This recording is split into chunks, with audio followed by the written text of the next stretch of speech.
오늘 뉴 리더 8번째 시간, 오늘 제목은 말씀을 읽을 때 갈등의 문제가 정리되고 해결됩니다. 말씀을 읽을 때 갈등의 문제가 정리되고 해결됩니다. 계속해서 이 어려움들이 반복돼서 일어나니까 참 많은 분들이 혼란스럽고 힘들어하는 것 같습니다. 그것이 요즘 저희 상황 같습니다. 그럼에도 불구하고 그 상황 속에서 우리가 하나님을 경험하는 것, 우리의 삶 속에서 하나님을 경험하는 것, 우리가 이 회중 예배로 지금 모일 수 없지만 물론 이 회중에서 우리가 함께 예배하여 하나님을 경험하는 건 굉장히 중요합니다. 그러나 또 그렇지 못한 상황이잖아요. 그렇다면 우리가 조금 눈을 돌려서 우리가 세워야 될 것들이 있다는 거죠. 그건 뭡니까? 우리의 삶에 무너진 많은 영역들 안에 하나님을 경외하는 그 예배의 제단들을 다시 세우고 그렇게 나가야 된다는 마음들이 있습니다. 왜냐하면 이 일들이 왜 우리에게 필요하냐면 이런 질문들이 있는 거예요. 많은 문제들이 산재에 있잖아요. 그 문제는 뭘 만듭니까? 우리 안에 갈등을 만듭니다. 그 갈등 속에서 성도는 과연 무엇을 해야 하나? 여러분 갈등이 있을 때 여러분 무엇을 하십니까? 저도 이 많은 갈등 속에서 많은 문제들 앞에서 갈등들이 일어날 때 저를 돌이켜봐요. 그때 비로소 제 자신을 이렇게 볼 수 있게 돼요. 그 갈등 속에서 우리 성도는 무엇을 해야 하는가? 왜 이게 아마 중요한 화두가 되냐면 여러분 우리의 삶의 현장이 꼭 비단 전쟁터 같다고 여러분에게 말씀드렸어요. 전쟁터는 뭐냐면 문제가 있다는 거예요.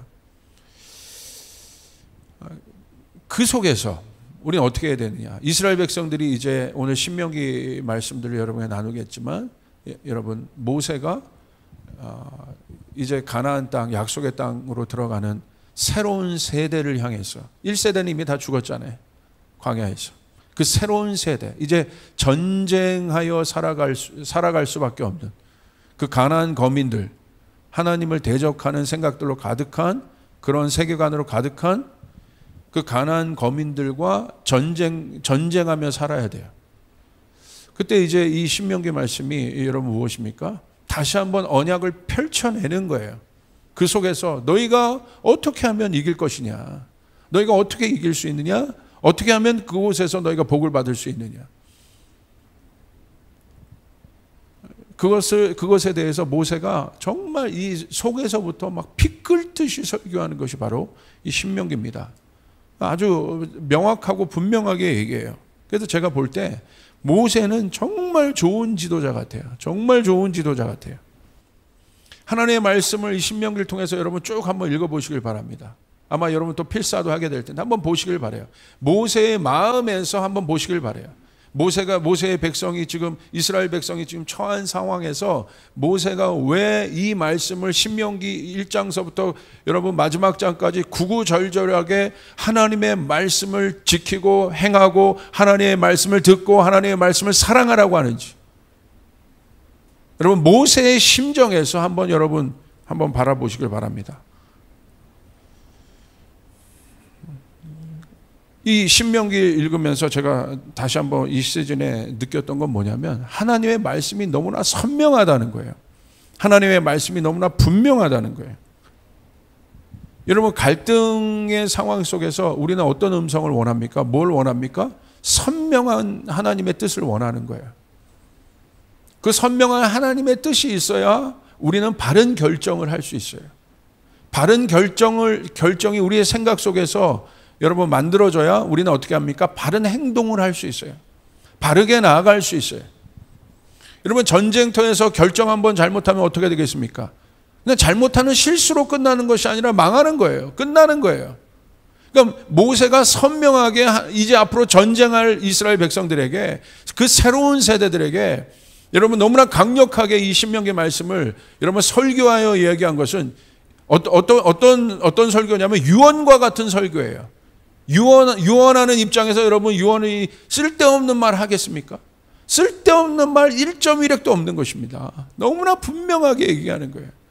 하나님 앞에 복 받는 길이 무엇이냐? 하나님 앞에 저주받는 인생이 무엇이냐? 너무나 선명하게 분명하게 얘기하고 있다는 거예요. 저는 그런 생각을 합니다. 왜 이 신명기 말씀이 더 중요하냐? 모세가 계속해서 강조하는 건 뭐냐면 하나님의 말씀을요, 계속해서 반복하여 지키라는 거예요. 듣고 반복하고 훈련하고 또 듣고 또 그대로 살고 또 듣고 또 그대로 살고, 이 과정이 바로 뭐냐면 교육입니다. 여러분, 왜 이런 일들이 필요하겠습니까? 왜 하나님의 말씀을 우리는 반복하여 지켜야겠습니까? 반복할 때 어떤 일들이 일어나냐면 반복할 때 깊어지는 거예요. 지금 우리의 모든 문제, 한국교회의 모든 문제는 무엇으로부터 오는 문제냐면 바깥의 문제가 10인데 우리가 그것을 해결할 수 있는 영적인 상태가, 영적인 레벨이 5, 6밖에 안 되면 여러분 그 파도에 어떻게 됩니까? 먹힐 수밖에 없는 거예요. 영향을 받을 수밖에 없는 거예요. 오늘 제자들도 보십시오. 그들 안에 있는 영적인 수준, 영적인 능력이, 영적인 자아의 레벨이 바깥에 일어나는 파도보다 약했기 때문에 두려움의 영향을 받은 겁니다. 근데 사도행전에 보십시오. 바깥에 아무리 어려운 일들이 일어나도, 심지어 그들이 감옥에 가도 그들이 두려워하지 않았던 이유는 무엇입니까? 속 안의 레벨이 바깥에 있는 어려움의 레벨보다 높은 거예요.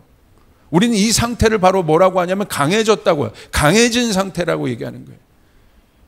그러니까 여러분, 어려울 때, 또 이 전쟁의 때 성경에서 지속적으로 여러분 여호수아에게도 말하고 있는 것, 또 우리에게 말하고 있는 건 뭐냐면 강해져야 한다는 거예요. 할렐루야. 강해져야 이길 수 있다는 것입니다. 여기서 우리가 강해진다는 건 뭐겠습니까? 막 소리를 지르고 안 했던 일들을 하는 것이 강해지는 건가요? 아니요. 성경에서 강해진다는 것은 깊이를 얘기하는 거예요. 결국 여러분, 우리의 얕음 때문에 여러분 바깥의 문제들을 이길 수 없는 것입니다. 이 얕음이 문제예요. 왜 얕아질 수밖에 없나? 우리가 하나님의 말씀을 받을 때요, 자극으로 하나님의 말씀을 받아서 그래요. 그러니까 자극으로 받기 때문에 자극에만 반응하는 신앙이 되는 거예요. 내가 어려울 때만 조금 도움을 받아야지 라는 정도의 자극. 오늘 말씀 좀 읽어볼까? 그런 것에 대한 자극. 모든 설교가 이젠 자극으로 들리는 거예요. 날마다 하나님의 말씀을 들어야함에도 불구하고 그 반복을 통해서 깊이가 만들어지고, 그 깊이가 만들어졌다는 건 뭐예요? 성숙해졌다는 거예요. 그 성숙함이 이겨야 이 어려움들을 이길 수 있는 거예요. 성경에서 말하는 강함은 뭐냐면 성숙함을 얘기하는 거예요. 여러분, 어른이 성숙하잖아요. 아이들은 미성숙하고. 생각해 보십시오. 어떤 문제가 있을 때 그래도 어른들이 중심을 잡고 요동치 않는 이유가 뭐가 있습니까? 여러분, 부모님들 한번 보세요. 어떤 문제가 있을 때 여러분 어린아이, 여러분의 자녀들이 만약에 막 두려워한다고 생각해 보세요. 그러나 여러분의 자녀 앞에서 우리가 똑같이 두려움의 문제가 있지만 우리가 호들갑거리지 않고 그러니까 성숙한 자세를 유지한다는 건 뭡니까? 여러분, 거기서 우리가 두려워하지 않는 오직 한 가지 이유는 뭐예요? 우리가 성숙하기 때문에 그런 거예요. 바로 그 차이입니다. 그러니까 자극에 반응하는 신앙이 되면 안 됩니다. 우리 안에 깊이가 있어야 되는 거예요. 하나님의 말씀은요, 이 히브리적 세계관은 이게 원과 같아요. 원과 같아요. 반복하는 거예요. 계속해서 반복하는 거예요. 시작해서 끝나는 게 아닙니다. 반복하는 거예요. 그 반복이, 그러니까 여러분, 하루가 만들어지는 경류가 어떻게 됩니까? 아침에 해가 뜨고 저녁에 해가 지지 않습니까? 그 다음 날도 해가 뜨고 해가 지지 않습니까? 반복되는 거예요. 우리 안에 새로움이라는 것은 이 반복을 얘기하는 거예요. 날마다 새로운 거예요. 어저께는 해가 안 뜹니까? 어저께는 해가 안 집니까?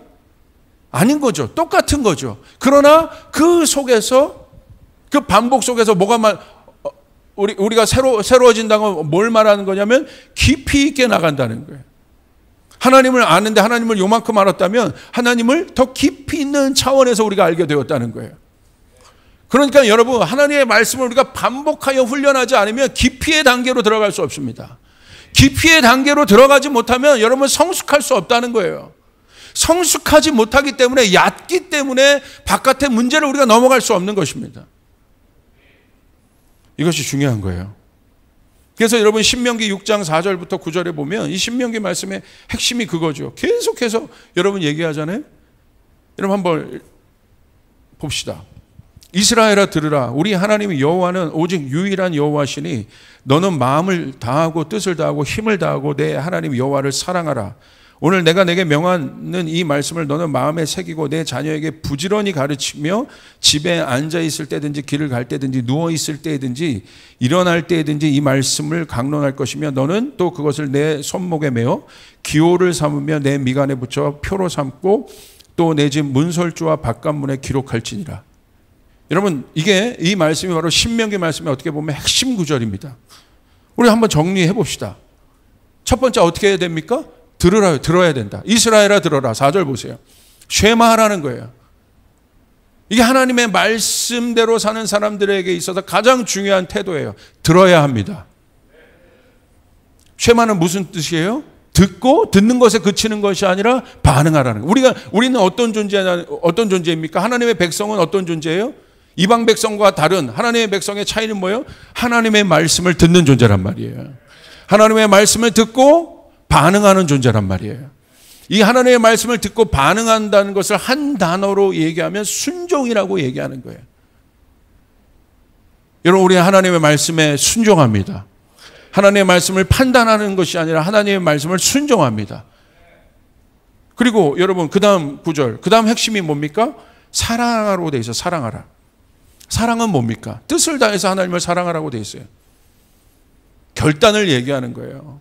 마음을 다하고 이 감정의 영역에서도 뜻을 다하고 모든 것을 다해서 하나님을 사랑하는 것은 하나님 우선으로 결단을 하라는 것입니다. 그렇게 살아가라는 것이에요. 그게 하나님 사랑하는 거예요. 이것을 우리는 다른 말로 뭐라고 얘기해요? 헌신이라고 얘기해요. 사랑은 헌신인 거예요. 여러분 헌신이 없는 사랑은 가짜 사랑이에요. 사랑은 주는 것이에요. 사랑은 내어놓는 것이에요. 사랑은 버리는 것이에요. 내 것으로 움켜쥐고 있는 것이 아닙니다. 그것을 우리는 뭐라고 얘기해요? 헌신이라고 얘기해요. 예수 그리스도께서 우리를 사랑하셨기 때문에 헌신하셨어요. 이게 진짜 사랑인 거예요. 자기의 유익을 구하지 않습니다. 바로 이 순종과 헌신의 기둥. 이 기둥은 뭘 얘기하냐면 여러분 이스라엘 백성, 이스라엘이란 집이 있다면 이 집은 어떤 집입니까? 하나님이 어떤 집으로 부르셨어요? 제사장의 집으로 부르셨다는 거예요. 이 집을 세울 수 있는 가장 강력한 두 기둥이 바로 뭐냐면 순종과 헌신의 기둥. 다시 말하면 쉐마와 사랑의 기둥인 거예요. 여러분 제사장에게 가장 필요한 것이 바로 이 마음이죠. 제사장이 하는 일은 무엇입니까? 하나님을 경외하는 거예요. 하나님을 예배하는 것입니다. 하나님을 예배한다는 것이 무엇인지 이 두 기둥을 통해서 보여주는 거예요. 이 신명기 6장 말씀을 통해서 보여주는 거예요. 제사장의 나라. 그렇게 될 때 이스라엘 백성의 아이덴티티, 정체성이 확연하게 드러나게 되는 것입니다. 여러분 제사한다. 제사장의 나라의 핵심은 뭡니까? 그게 바로 뭐냐면요. 4절에 또 있습니다.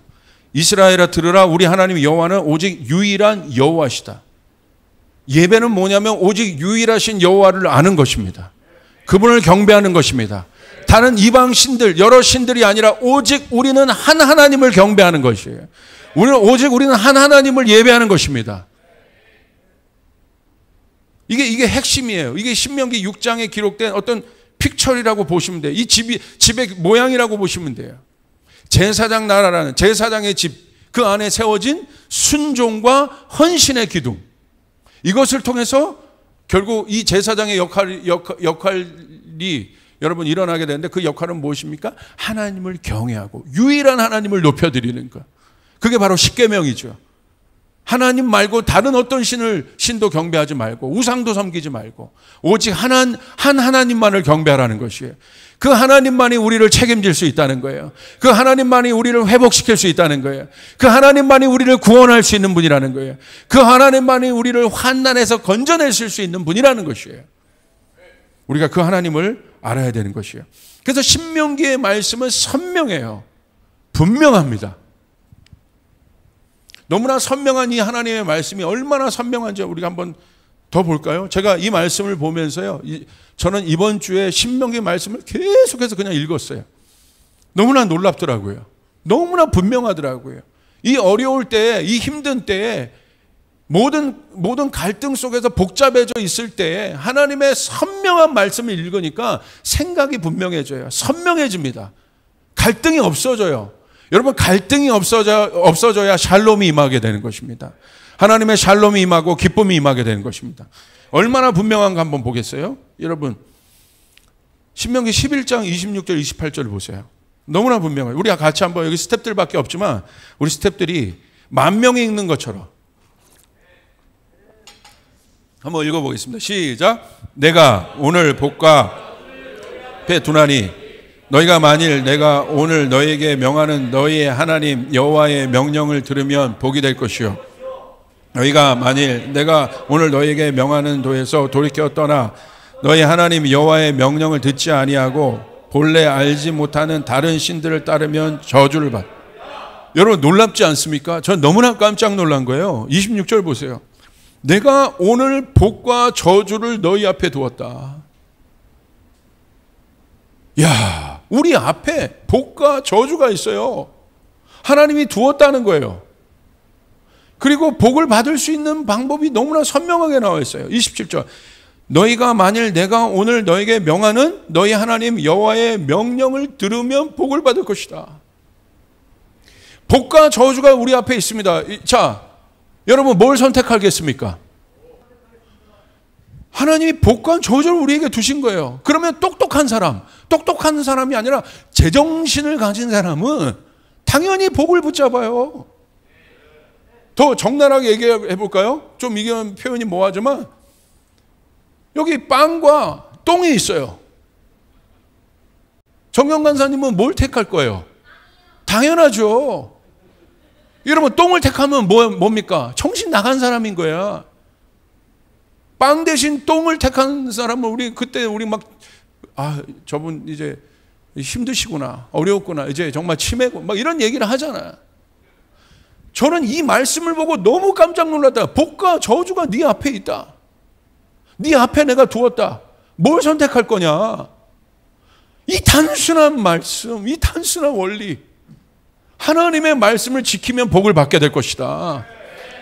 너무 선명하잖아요. 너무 분명하잖아요. 왜 예수 믿는 게 여러분 분명하지 않습니까? 너무나 분명하잖아요. 왜 우리가 갈등하는 줄 아십니까? 말씀을 안 봐서 갈등하는 거예요. 그래서 여러분, 이 어려울 때 신명기 말씀을 읽으라고 특별히 여러분에게 권해드리는 것입니다.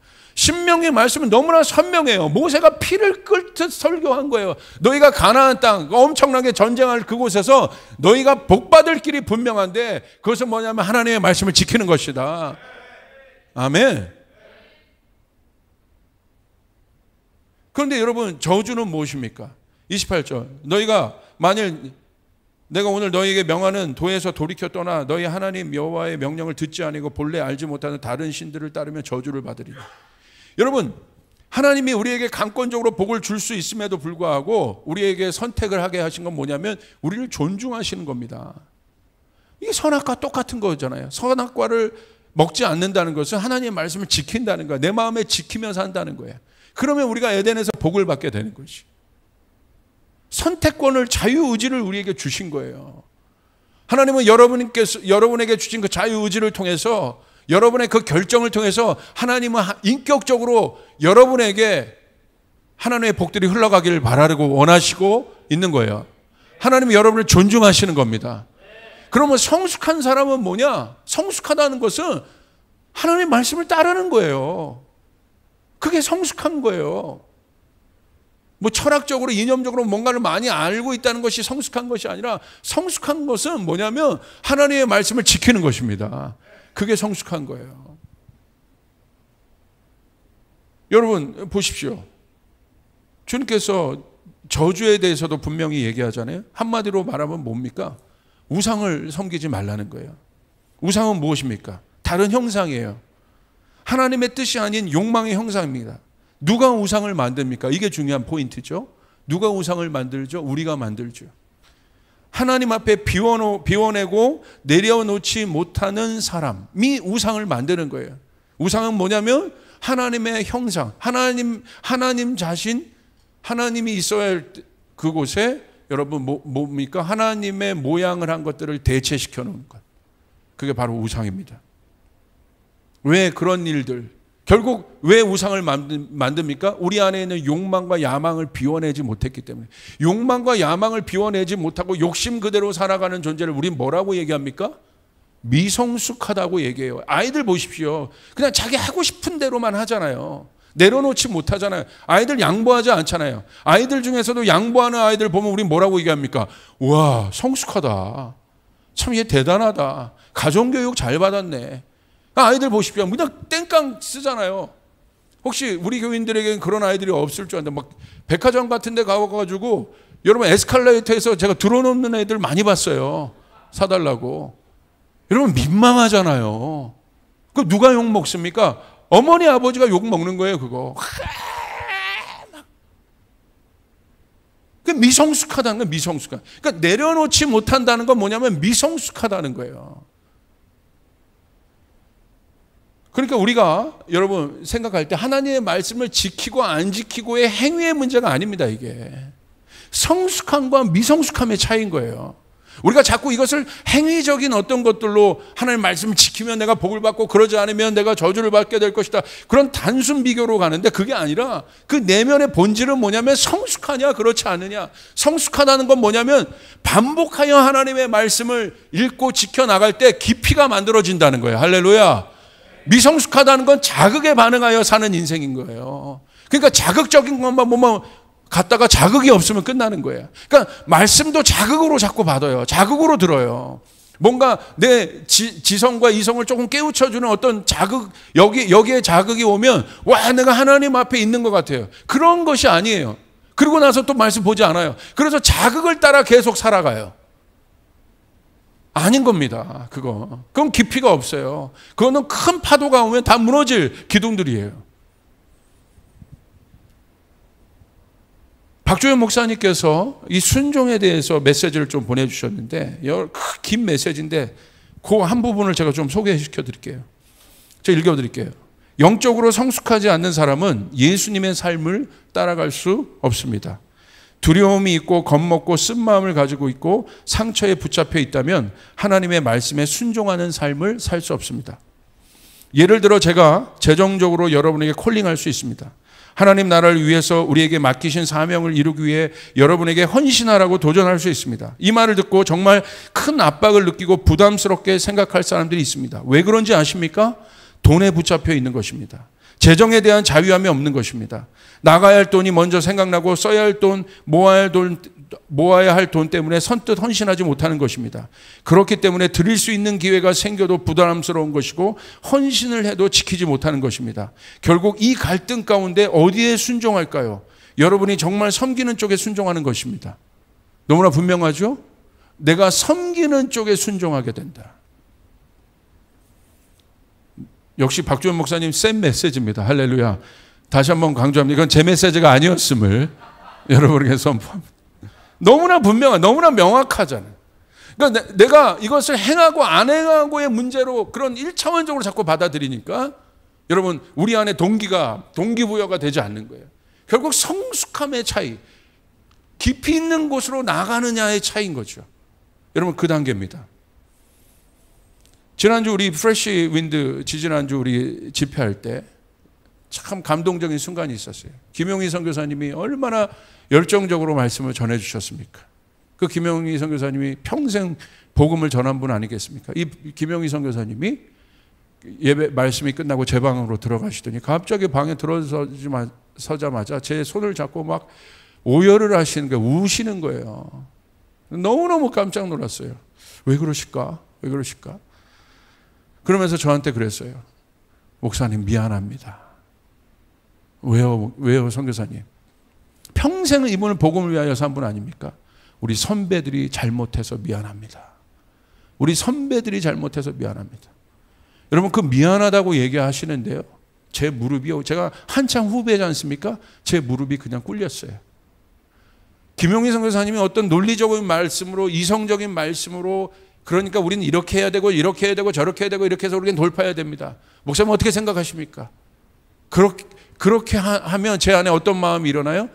나는 이건 이렇게 생각하는데, 나는 이건 이렇게 생각하는데, 나는 이 부분은 동의하는데 이 부분은 동의하지 않는데. 이게 설득의 문제가 아닌 거예요. 어떤 문제들을 잃어갈 때, 그 마음들을 얻어낼 때 김용희 선교사님의 한마디, 미안합니다. 누가 미안하다고 할 수 있습니까? 성숙한 사람이 미안하다 할 수 있는 거예요. 갈등이 일어날 때 누가 미안하다고 할 수 있는 거예요? 성숙한 사람이 미안하다 할 수 있는 거예요. 저는 윗세대 어른 리더들 분들 중에 그래도 존경하는 분들이 많이 계시지만, 그렇게 김용희 선교사님처럼 저 세대에 이 다음 세대들 향해, 후배 사역자들 향해서 미안하다, 내 손을 붙잡고, 저는 처음 만납니다. 그때 제 손을 붙잡고 그렇게 미안하다고 얘기하는 분, 울면서 진심으로, 그러니까 후배 목사님 잘 뛰어주십시오, 잘해 주십시오, 그 말 앞에 그냥 제가 무너져 버리는 거예요. 그리고 저도 그 김용희 선교사님 무릎에 파묻혀서 한참을 둘이 울었어요. 결국 무엇에 대한 문제입니까? 하나님의 말씀을 지키고 안 지킨다는 건 성숙함의 문제라는 거예요. 성숙함의 문제. 순종은 성숙함의 문제라는 거예요. 근데 그것을 자꾸 행위적으로 어떤 것들을 자꾸 바라보니까 여러분 자꾸 이 본질들이 왜곡되는 것입니다. 성숙하니까 미안하다고 할 수 있는 거고, 성숙하니까 하나님 말씀대로 사는 거예요. 그래서 나를 돌아봤어요. 합리적 논리적 이유로 진리를 말하는 사람이었는가, 그렇지 아니면 중심으로 성숙함으로 내가 나가는 하나님의 말씀을 전하는 사람이었는가. 제가 저를 보니까 합리성과 논리성의 주장으로 다른 사람들의 뜻을 굴복시키는 일들이 많았더라고요. 설교도 제가 그런 차원으로 했더라고요. 너무 부끄러웠어요. 나는 하나님의 말씀을 잘못 알고 있었던 거예요. 하나님의 말씀을 머리에만 담고 있었어요. 그래서 오직 논리와 이성을 가지고 저 사람이 갖고 있는 논리와 이성보다, 저 사람이 갖고 있는 경험치보다 더 강한 논리와 이성과 경험을 만들어서, 심지어 간증도 경험이 되어서 사람들을 굴복시키는, 그렇게 굴복하려고 하는, 그래서 강제로 하나님 앞에 무릎 꿇게 하는 그런 목회를 하지 않았나. 그랬나요? 대답을 우리 스태프들이.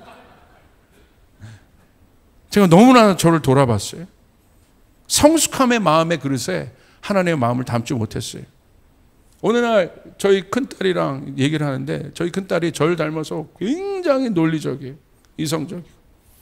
뭐만 말하면 논리와 이성을 가지고 막 이제 자기 의견을 펼치는데 틀린 말이 하나도 없습니다. 얼마나 논리적이고 얼마나 이성적이고, 또 심지어 제가 생각하지 못했던 부분도 논리와 이성, 여러분 증거를 가지고 빌드업해서 저에게 막 다가오는데 틀린 말이 하나도 없어요. 그런데 어느 날 제가 자기 주장을 펼치고 있는 그 딸을 보면서 이렇게 물끄러미 보고 있었어요. 그런데 이런 생각이 들어요. 그 모습에서 나를 본 거예요. 내가 저랬구나. 성도들에게 많이 미안했습니다. 더 돌보고 마음 중심으로 그 삶을 이해하지 못한 것이 너무 부끄러웠어요. 내가 저랬구나. 내가 저랬구나. SARB를 하며 실시간 성도들의 어려움이 업데이트됩니다. 그리고 얼마나 그 어려운 상황에 즉각 마음으로 반응하고 또 실제적 도움의 방법을 찾아 움직이지 못했던 것에 대한 미안함이 막 왔던 한 주였어요. 그리고 또한 우리 조이풀 성도들이 SRB 안에서 그렇게 반응하고 또 성도들과 사역자들이 한 마음이 되어 주님 앞에 나가는 그런 모습들을 보며 굉장히 감사했어요. 주님께서 원하시는 것이 있구나. 바로 그거구나.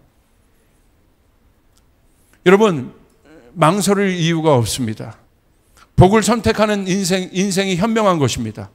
어리석은 인생은 잘못된 것을 알면서도 하는 것이 어리석은 인생이에요. 그 이유가 악함입니다. 죄의 본성입니다. 그래서 하나님의 말씀을 지키고 사랑하라는 것이에요. 하루아침에 되는 것이 아닙니다.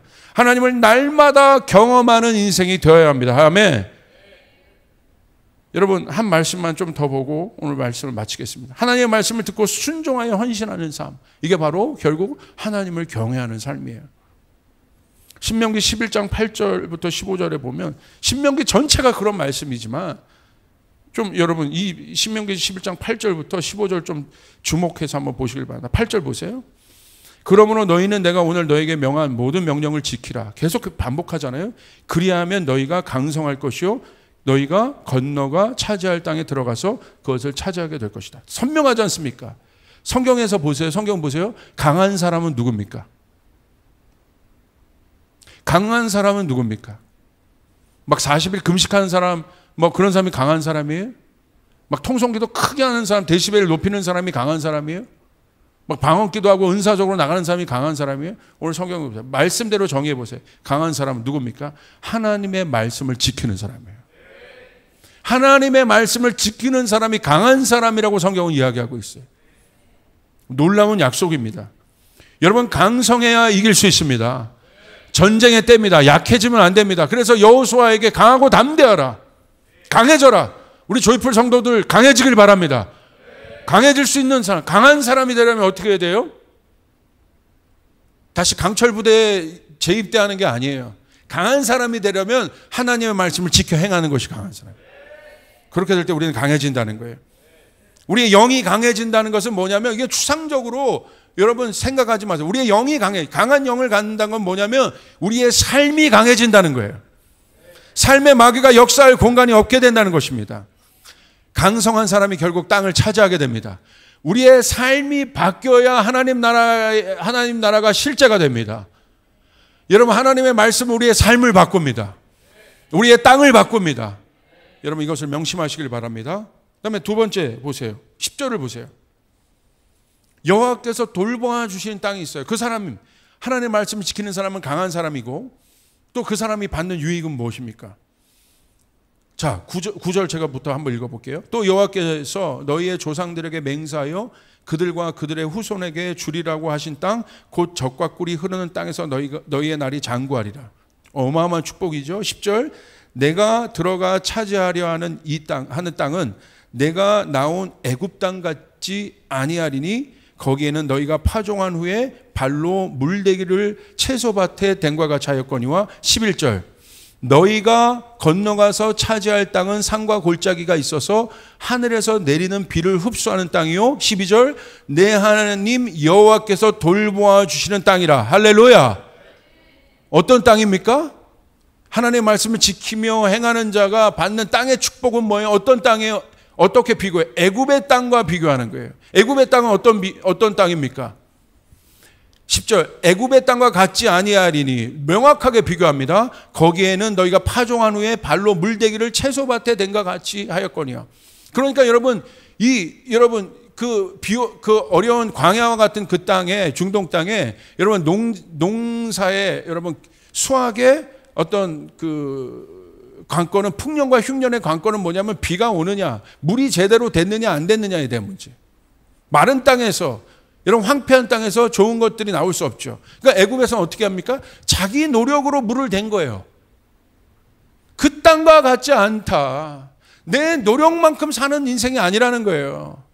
여러분, 우리가 하나님의 말씀을 지켜나갈 때 이 사람은 하나님이 뭐라고 말해요? 애굽 땅과 같지 않게 할 것이다. 우리의 땅은 이미 하나님, 홍해를 건넌 우리의 땅은 애굽의 땅이 아닙니다. 여러분 믿습니까? 우리의 노력만큼, 어떤 만큼 고단하여 사는 인생이 아닙니다. 비옥한 땅입니다. 여기 뭐라고 기록되어 있어요? 여호와께서 돌봐주시는 땅이다. 하늘의 문이 열려있는 땅이다. 이른 비와 늦은 비가 때에 따라 적절하게 내릴 수 있는 땅이다. 여러분 그 사실을 믿으십니까? 이 사람이 사역을 하면 그런 일들이 일어나게 되는 거예요. 이 사람이 가정에 가면 그런 일들이 일어나고, 일터에 가면 그런 일들이 일어나고, 교회가 여호와께서 돌봐주시는 땅이 되면 하나님이 원하시는 부흥을 경험할 수 있게 되는 것입니다. 여러분 그게 어떻게 됩니까? 여호와의 말씀을 지켜 행할 때. 딴 게 아닙니다.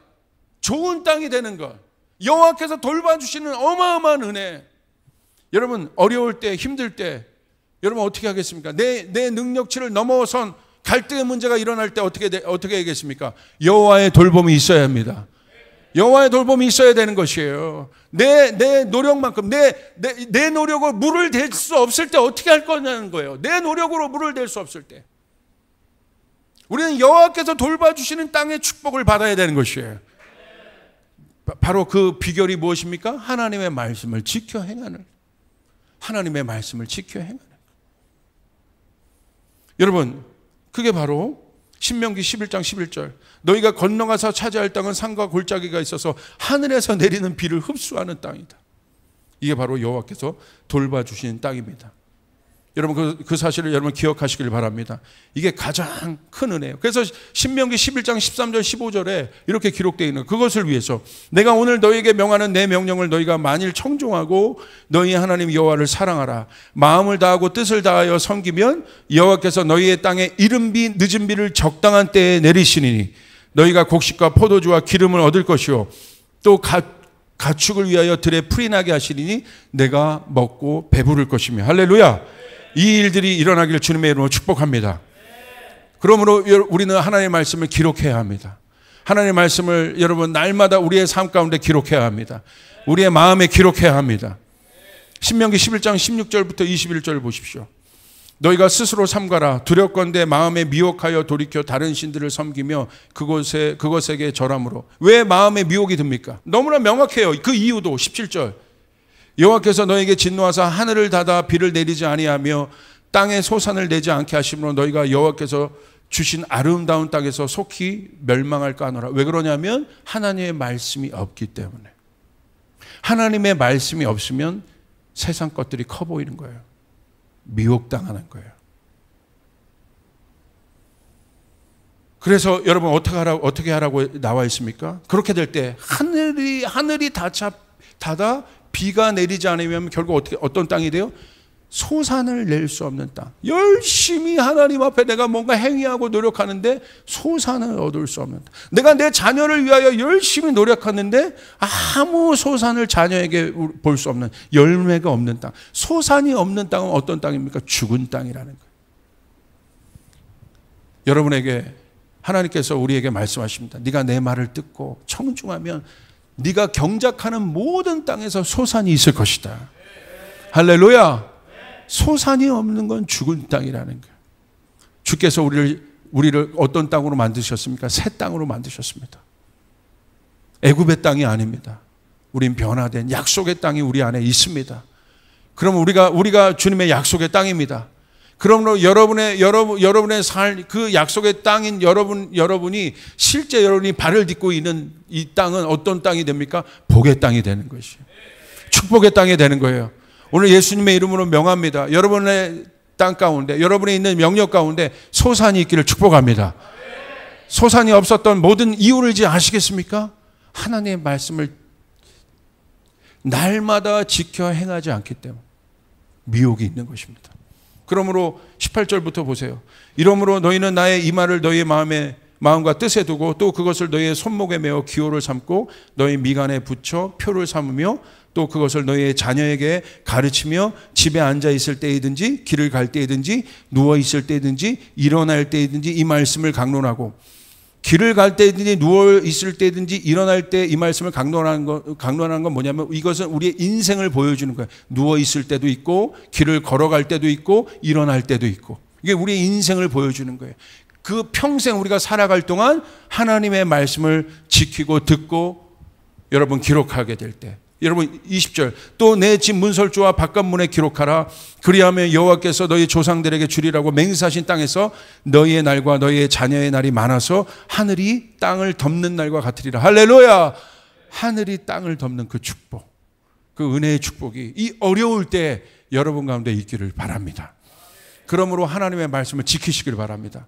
하나님의 말씀을 지켜 행하시길 바랍니다. 그러므로 여러분 이제 이번 한 주 동안 우리 신명기 말씀 필사하시는 거예요. 여러분 SRB 안에서 포션들을 나눠서, 분량들을 나눠서 여러분 그 마음으로 여러분 하나님의 말씀을 지켜 행한다면 여러분 각자 스몰 버트 안에 하나님의 복이 있기를 바랍니다. 이제는 간증이 있기를 바랍니다. 축복이 있기를 바랍니다.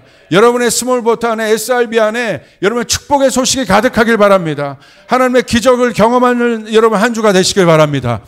신명기 말씀하는 쭉. 그래서 여러분 저는요 지금 이 기간 안에 계속해서 신명기 말씀을 틀어놓고 있어요. 오늘 아침에도 신명기 말씀을 또 듣고 왔어요. 여러분 차만 타면 신명기 또 말씀을 틀어놔요. 하나님 말씀을 계속 들어요. 복잡하던 생각이 정리가 됩니다. 분명해집니다. 선명해집니다. 하나님의 말씀 여러분 듣고 행할 수 있기를 바랍니다. 아멘. 그것이 여호와를 사랑하는 사람들입니다. 그렇게 나갈 때 하나님은 그렇게 될 때 축복은 뭐냐면요. 여러분이 말씀드릴게요. 여러분의 침실이요. 예배의 초소가 돼요. 여러분의 일터가 예배의 초소가 돼요. 벌써 마음가짐이 달라집니다. 바로 우리 안에 하나님을 경외하는 마음이 생겨나요. 그래서 어디를 가든 내가 주님을 경외합니다. 하나님을 높여드립니다. 내 삶이 주님을 경외합니다.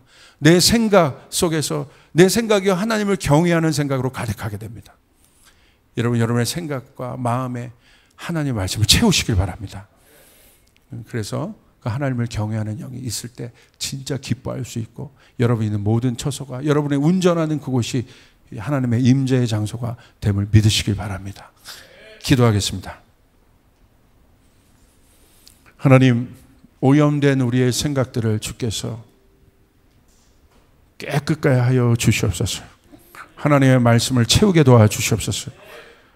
이제 깊이의 단계로 나가게 도와주시옵소서. 자극에 반응하는 인생들이 아니라 깊이의 단계로 나가게 도와주시옵소서. 말씀에 젖게 도와주시옵소서. 가랑비에 옷이 젖듯 하나님의 말씀 앞에 우리의 심령이 젖어들게 하여 주시옵소서. 그래서 우리의 마음이 부드러워지는 마음이 되게 도와주시옵소서. 하나님이 통치하는 마음이 되게 도와주시옵소서. 그래서 아버지 하나님 이 시간 선포합니다. 사랑하는 조이풀 가족들에게 아버지 하나님 여호와께서 돌보시는 땅에 축복이 있을지어다. 애굽의 땅, 고단한 땅이 아니라 여호와께서 돌봐주시는 땅에 축복이 있을지어다. 하늘의 문을 열어 주시옵소서. 하나님 말씀하여 주시옵소서. 하나님의 말씀을 갖고 애쓰며 순종하여 지키며 살아가는 자들에게 그 성숙한 마음을 허락하여 주시옵소서. 이제 이 조이풀 교회가 깊이의 단계로 가게 도와주시옵소서. 성숙함의 단계로 들어가게 도와주시옵소서. 성숙한 순종을 하게 도와주시옵소서. 그렇게 축복합니다. 예수님의 이름으로 기도드리며 나아갑니다. 아멘.